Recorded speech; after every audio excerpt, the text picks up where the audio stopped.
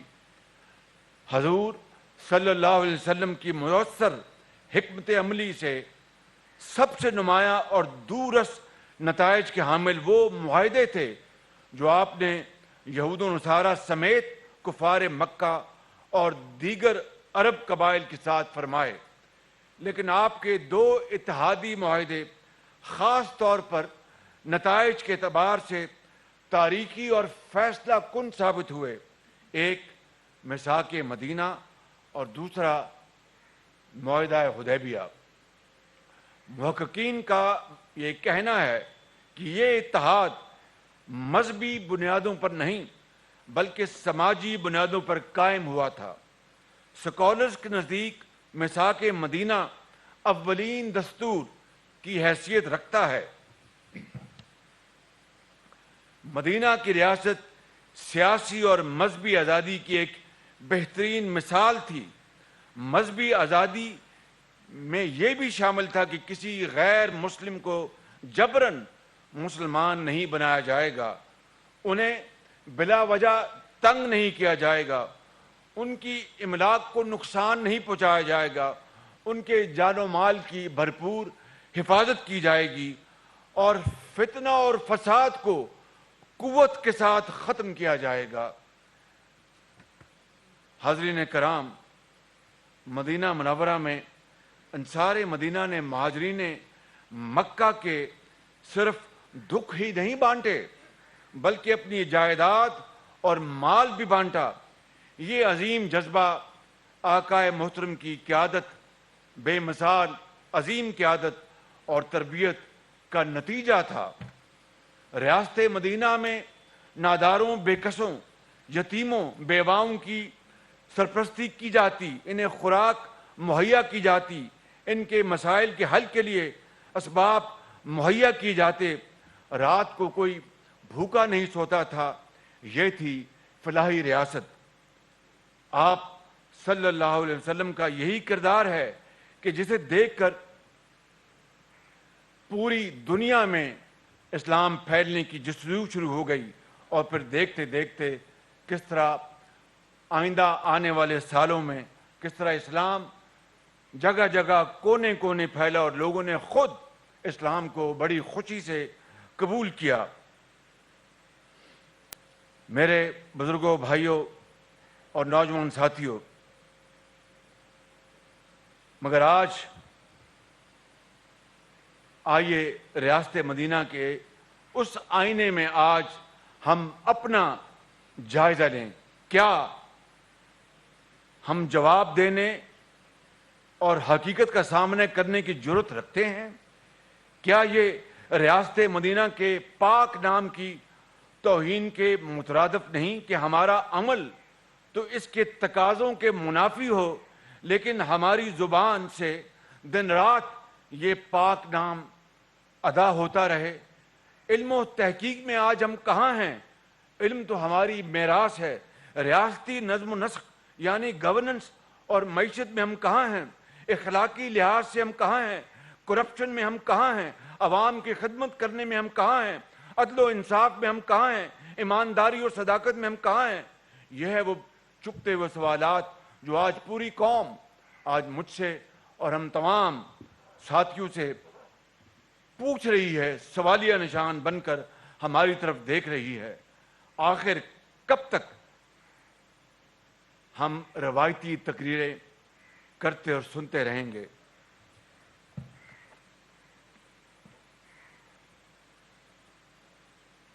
میں بڑے ادب سے یہ آج یہاں پر ان عظیم علماء کی خدمت میں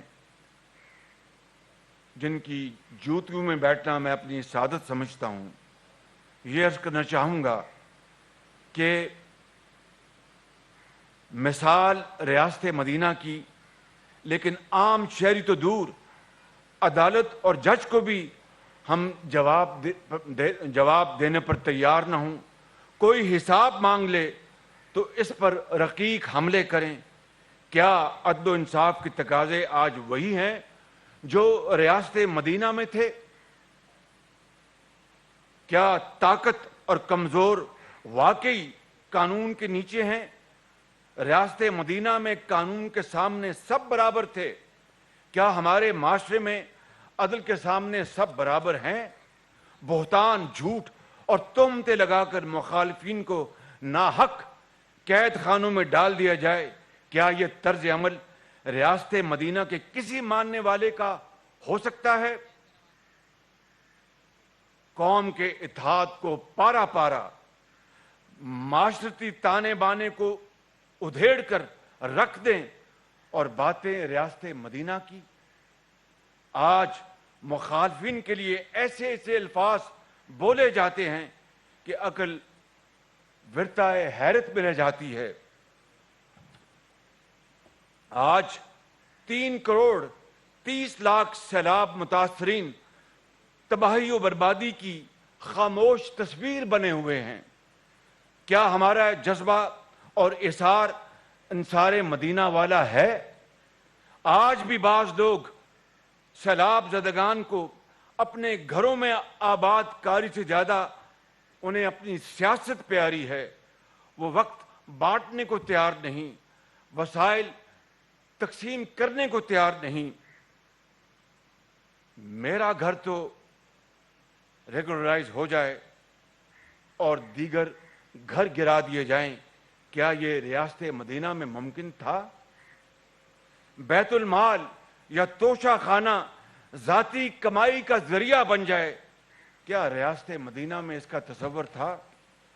دستور کو نہ ماننے، قانون کو نہ مانے، عدالت کو نہ مانے، کیا ریاست مدینہ میں اس کا تصور ہو سکتا تھا؟ حاضرین محفل، ریاست مدینہ نے لوگوں کے معاشی بوجھ ختم کیے۔ یہی وجہ تھی کہ زکوٰۃ دینے والے تو موجود تھے لیکن زکوٰۃ لینے والا ملتا نہیں تھا۔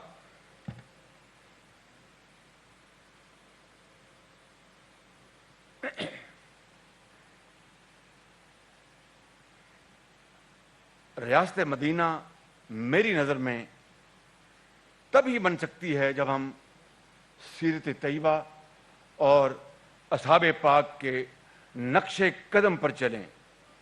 یہ وطن عزیز بڑی قربانیوں سے حاصل ہوا ہے۔ دستور سے ہٹتے ہوئے اسے گمراہ کن نظریات، انتشار اور فساد سے بچانا ہوگا۔ ایمان، اتحاد اور تنظیم کے سبق پر واپس آنا ہوگا۔ اللہ تعالیٰ نے ہمیں آزادی کی نعمت اور پاکستان کی شکل میں ایک نادر موقع عطا فرمایا ہے، اسے ضائع نہ کریں، اس کی قدر کریں۔ قرآن و سنت کی رہنمائی میں وہ فلاحی نظام تشکیل دیں جو ریاست مدینہ کے ثمرات انسانیت میں تقسیم کرے۔ عدالتی نظام، گورننس کو ٹھیک کریں، عوام کے لیے معاشی آسودگی لے کے آئیں اور قومی وسائل کی تقسیم صرف اور صرف انصاف کی بنیاد پر کی جائے۔ لوگوں کو سستا اور مفت علاج اور تعلیم کے ذرائع مہیا کریں۔ بیوہ اور یتیم کا حق ان کو ہر صورت دلوائیں۔ ایک دوسرے کا احترام کریں، سلیقے اور ادب سے مکالمہ کریں جیسا آقا کریم نے ہمیں حکم دیا تھا۔ اور ہمیں نہیں بھولنا چاہیے کہ عوام کو تو دھوکہ دیا جا سکتا ہے لیکن ایک دن ہم نے بارگاہ الہی میں حاضر ہونا ہے، جہاں شافع محشر نبی کریم صلی اللہ علیہ وسلم موجود ہوں گے۔ انہیں ہم کیا جواب دیں گے اور ان کو ہم کیا اپنا چہرہ دکھائیں گے؟ میں سمجھتا ہوں کہ یہی وہ سوال ہے جو آج اس شاندار اور بابرکت محفل میں ہمیں سب اپنے گریبانوں میں جھانکنا ہے اور اس کا جواب تلاش کرنا ہے۔ محسن انسانیت اور ان کی آل پر لاکھوں کروڑوں درود و سلام سلام اس پر کہ جس نے بے کسوں کی دستگیری کی، سلام اس پر کہ جس نے بے کسوں کی دستگیری کی، سلام اس پر جس نے بادشاہی میں فقیری کی، سلام اس پر کہ جس کے گھر میں چاندی تھی نہ سونا تھا، سلام اس پر کہ جس کے گھر میں چاندی تھی نہ سونا تھا، سلام اس پر کہ ٹوٹا بوریا جس کا بچھونا تھا، اور سلام اس پر کہ جس نے خون کے پیاسوں کو کبائیں دیں، سلام اس پر کہ جس نے خون کے پیاسوں کو کبائیں دیں، سلام اس پر کہ جس نے گالیاں سن کر دعائیں دیں۔ اسلام زندہ باد، پاکستان پائندہ باد۔ لاہور میں وزیر اعظم شہباز شریف سیرت النبی کانفرنس سے خطاب کر رہے تھے۔ ان کا کہنا تھا کہ قانون کو نہ ماننے کیا ریاست مدینہ میں اس کا تصور ہو سکتا ہے۔